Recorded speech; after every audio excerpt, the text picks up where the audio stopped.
things that I thought about just today is regards to the Errol Spence Pacquiao fight. I'm going to give my reasons in this fight why I believe Pacquiao can win this fight. Is Errol Spence hasn't been an active fighter. Now, obviously, with the accident, obviously that's unfortunate, right? And obviously, thank God he got through that and he's alive. That's a miracle in itself. But just generally before that and after it, as great as a fighter as Errol Spence is, he hasn't been like really active. Like the last fight he's had since the accident is the Garcia fight, and then before that the Porter fight. So there's been a lot of time in between the events as to when he's going to get in with Pacquiao. So I think this is really going to go in Pacquiao's favour. Whereas if Errol Spence was fighting consistently and that unfortunate accident didn't happen, can you imagine how much more, how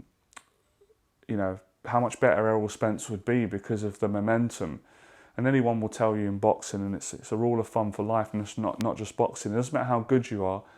If you're not doing something regularly, you're never going to be performing to the best of your ability. Like, even if you're amazing at it and you're amazing at boxing and you're a great fighter, if you're not fighting as active and doing what Canelo's doing now, which I think is brilliant, I think more boxers should do it.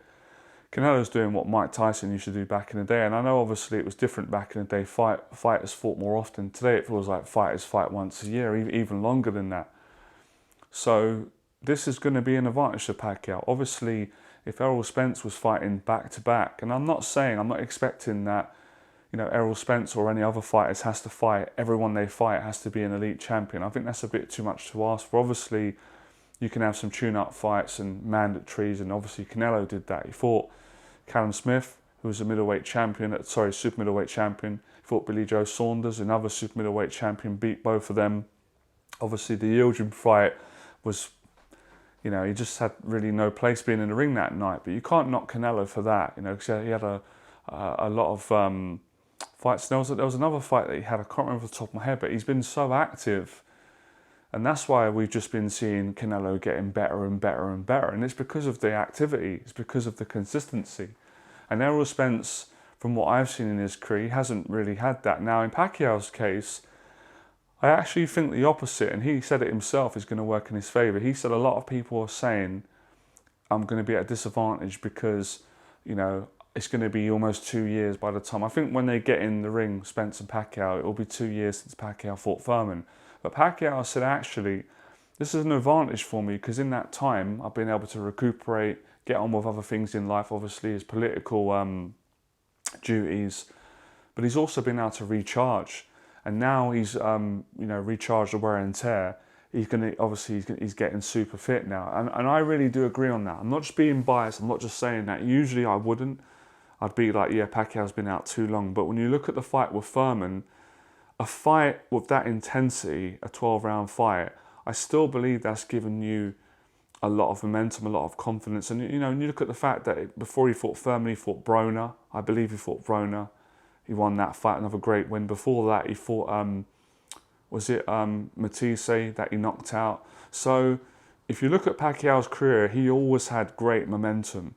And he's had periods where he's wrestled. And I think it's probably going to go in Pacquiao's favour. And it will probably go against Errol Spence because when you look at it, Pacquiao's got over a decade on Spence in age. I think there's a 12-year or 11-year age gap, and Pacquiao's had, he's had probably double the fight Spence has had. So he needs the rest. He needs to rest, and not just with being 42, but with the amount of fights that he's had and the magnitude and the high tempo, and the hard training camps that, like I said in the last video. For some of his fights, Pacquiao trained 36 rounds. I mean, that's unheard of. Most boxers will probably they'll probably train for a 12-round fight on their daily training schedules, maybe 15 rounds, maybe a bit more, maybe 20 at the most. That's probably unheard of. 36 rounds is unbelievable. So Pacquiao's conditioning has always been superior to pretty much everybody he's got in the ring with. And I'm just jumping off the top of my head now, probably other than Mayweather, who is super fit. But I'm not saying, because I think Pacquiao's fitter than Mayweather, or they're both the same. It's hard to judge, but they're both on that same level. They're unbelievable, right? But most of the guys Pacquiao's got in with he's just got superior fitness to him. The fighters, obviously all these guys are super fit, but Pacquiao's fitter. He's just that much better and faster, more aggressive and more busy. So I believe that's going to be a factor in this fight, because I still think we haven't seen the best of Errol Spence. We've seen glimpses, and everyone rates Errol Spence. Like I said, it just happens that Pacquiao is my favourite fighter, so I want him to win. But if Spence was fighting pretty much anyone else, I'd be wanting Errol Spence to win, because I've always, since I've seen him, I've been a fan. I think he's a brilliant fighter. He's kind of like a bit of like a throwback fighter in his style. He's got like almost feels like he's got a modern day style, and he fights like some of the old school guys. He can do everything, and he's just very intelligent the way he goes about his work. He's not just like a strong brawler. He's a boxer / fighter. He's like 2 in 1, and he can grind out on the inside. He can go forward, he can go back. He can win on boxing. He's got a good chin. He's got everything. But now looking at why I think Pacquiao can beat him, hand speed, punching power. Again, people keep talking about the fact that Errol Spence is the bigger man, and yes, he's the bigger man, but we've heard this so many times before, it's getting boring. De La Hoya was the bigger man. Naturally, Ricky Hatton is a bigger man. Margarito was the bigger man. Timothy Bradley is naturally a bigger framed man, bigger built man than Pacquiao. All these guys are. Pretty much everyone he ever got in the ring with. And 99% of the time he beat them in emphatic fashion. Keith Thurman was a bigger man. Look what he done to Thurman. So I've heard all this before. You know what I mean? And at the end of the day, it's not a wrestling match, it's a boxing match. And, Errol Spence is physically very strong, and he's a hard puncher. But he's not like, Errol Spence is not like he's not a knockout artist. He's not really someone that's going to when's the last time Errol Spence had like a knockout? Or, I don't really see him like he hurt Porter with that shot, but he didn't knock him out. Porter got back up, and that was in the later rounds, right at the end.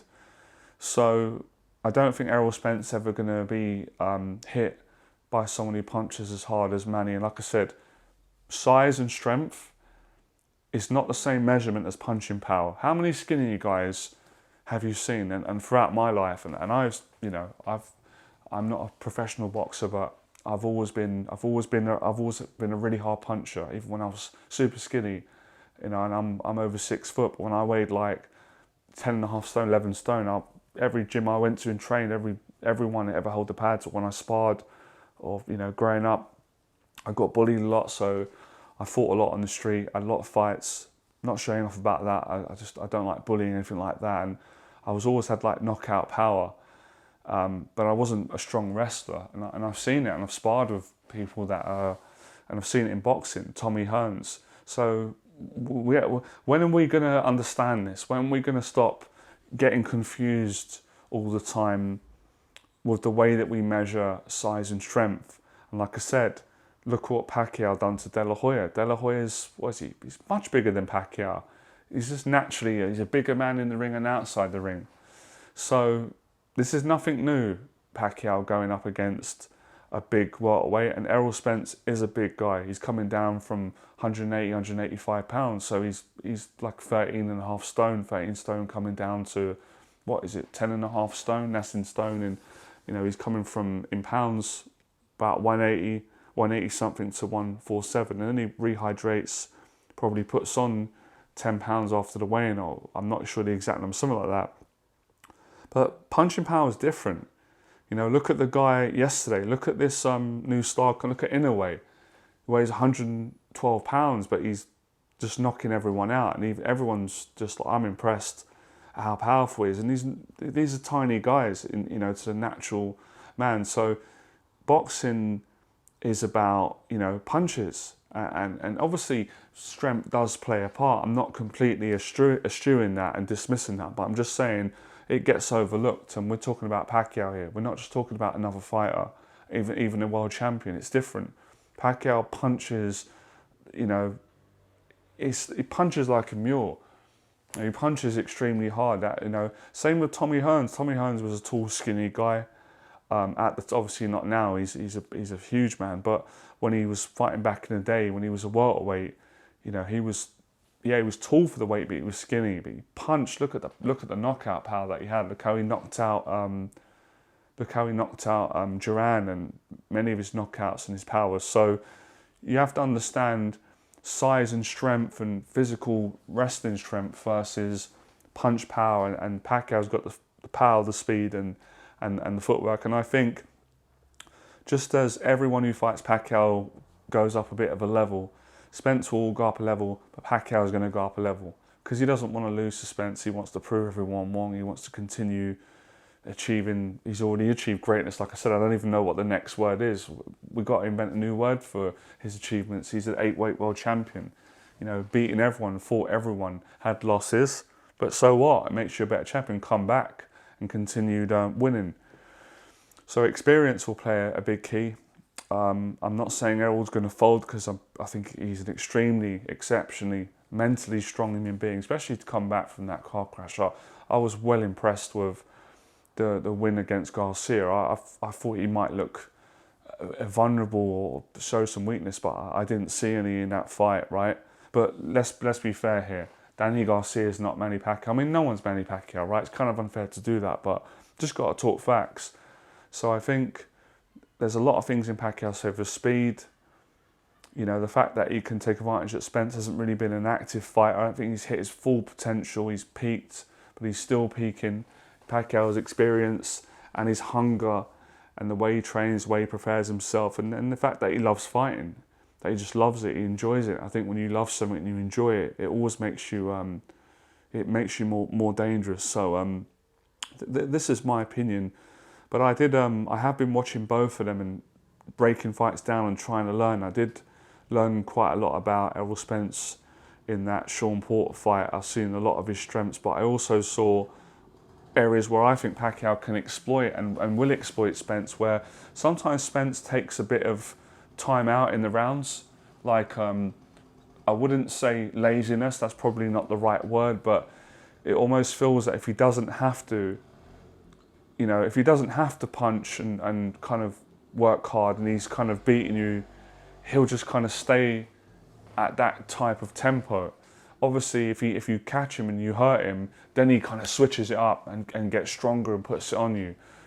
But you can't do that with Pacquiao, because Pacquiao don't do that. Pacquiao doesn't just, he's just on you. And if he hurts you, he's like a predator. He's like a shark in the water. He just try and finish you off.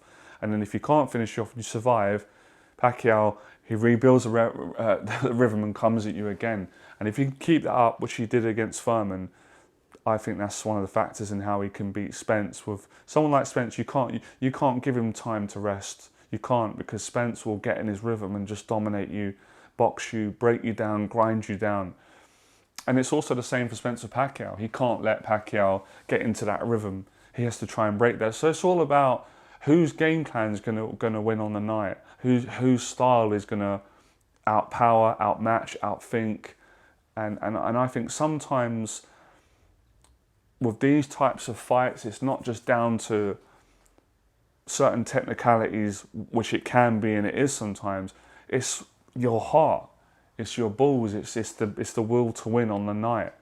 And I think Pacquiao is going to have that. Obviously, Errol Spence is going to have it, but I just feel Pacquiao wants this even more, wants to prove people wrong. And we did it, we did it in the Furman fight. Many people, well, I didn't do it. I honestly, I was like, no, Pacquiao's going to win. But obviously, I'm human. I had some doubt. Everyone's saying, this is crazy, it's this, it's that. Why is he going in? He's too big. And now they're doing it again a couple of years later. But I just got a feeling Manny's going to go to another level and we're just going to be shell-shocked. And who knows, it could stop Errol Spence. But it could go the other way too, I'm not completely, I try not to be too biased. I try and be an open book when I'm talking about boxing and be as honest as I can, speak from my heart.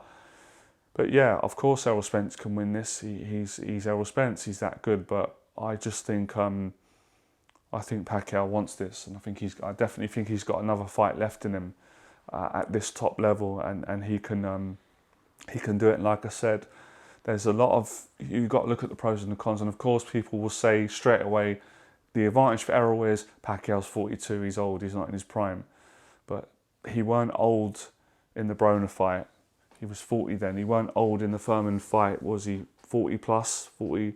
So I don't think he's going to be old at 42. Obviously at some point, the cliche word lately is father time will catch up. It catches up with everyone, but I don't see it catching up on this particular night personally. I just got a gut feeling that Pacquiao's going to do it, and it's just going to go to another level, and I think he's going to have to. He's going to have to beat Errol Spence. But you never know in this. You never know. The pressure could get to Errol Spence because a lot of fighters say they're going to do this and that, and then when they get in with this legend and the sort of energy, the support that Pacquiao has got, and seeing him across the other side of the ring, it might get to him mentally. I'm not saying it will, but it could do. These are things that can happen, that go on. Fear is a big part in all this, and pressure. And Manny's been at this level so many times. For him, he loves it. I don't think he's not going to be under pressure. He just wants to prove everyone wrong. And I think the first round is going to say a lot about this fight, as it did in the Furman. I think Pacquiao will.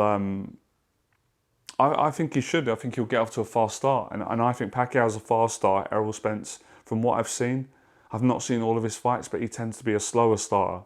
He kind of fills you out, starts off, boxes into the fight, and again, I don't think you can afford to do that at Pacquiao. That's kind of like what Furman kind of done, and Pacquiao just got on him and dropped him. So it can happen to Spence. I think Pacquiao, that's what he has to do. He can't let Spence rest. Where Spence kind of has periods in the rounds where takes the foot off the gas. Obviously, he's still there. He's still switched on, but it's like he won't go toe to toe. He won't keep throwing punches if you don't have to. And Pacquiao's different animal.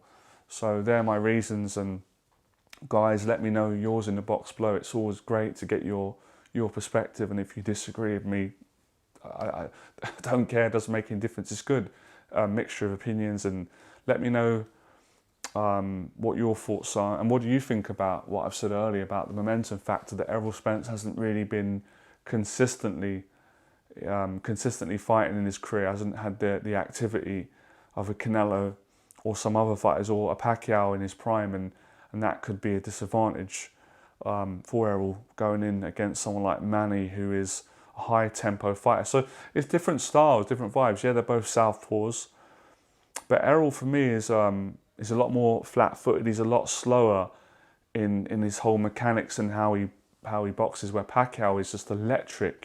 He's in and out. He's and Pacquiao's also, for me, he's got a great defense, improved over the years, as does Errol Spence have a good defense. But I'm interested to see what happens if he gets caught with a big shot, how Errol's chin will hold up. And, Errol Spence is a great body puncher, but so is Pacquiao. Look at the body shots in the Furman fight and some of his previous fights, all right? So I'll make more of these videos anyway. It doesn't end here. It will be continued, all right? So I'll talk to you soon.